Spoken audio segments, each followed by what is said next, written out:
পুরনো অশ্বত্থ গাছের রহস্য। একটি শান্ত গ্রাম ছিল নদীর ধারে। গ্রামের নাম ছিল দেবীপুর। গ্রামটি দিনে ছিল একেবারেই স্বাভাবিক, কিন্তু রাত নামলেই যেন এক অদ্ভুত ভয়াল আবহাওয়া চারদিক ঘিরে ধরত। গ্রামের এক প্রান্তে ছিল একটি বিশাল অশ্বত্থ গাছ। কথিত ছিল সেই গাছের গোড়ায় একসময় এক যুবতী আত্মহত্যা করেছিল। তারপর থেকেই গাছটিকে ঘিরে অনেক অলৌকিক ঘটনার খবর ছড়িয়ে পড়ে। গ্রামের মানুষজন সূর্যাস্তের পর ওদিক দিয়ে যেত না।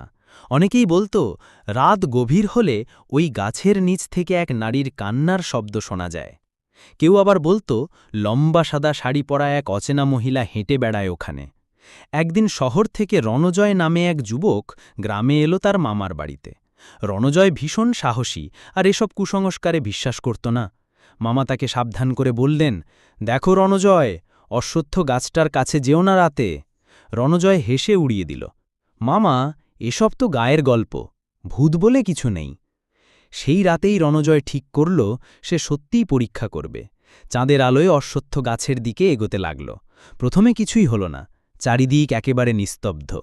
হঠাৎ ঠান্ডা হাওয়ার ঝাপটা লাগল তার গায়ে, আর সঙ্গে সঙ্গে সে শুনতে পেল মৃদু কান্নার শব্দ।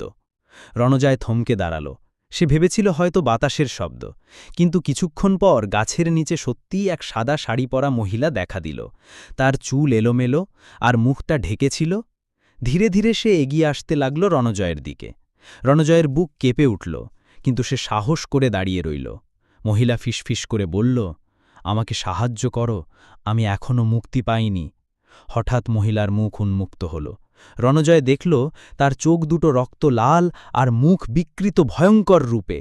মুহূর্তের মধ্যে ভয়াল এক চিৎকার করে সে মিলিয়ে গেল বাতাসে। রণজয় ভয়ে জ্ঞান হারাল। সকালে যখন গ্রামবাসীরা তাকে গাছের নিচে অচেতন অবস্থায় পেল, সে আর কিছু বলতে পারল না, শুধু একটাই কথা বলতে লাগল, ভূত আছে, সত্যিই আছে। এরপর থেকে রণজয় আর কখনো রাতে বাইরে বেরোত না। আর গ্রামের মানুষজন আরও বিশ্বাস করতে শুরু করল যে ওই অশ্বত্থ গাছটা আসলেই অভিশপ্ত।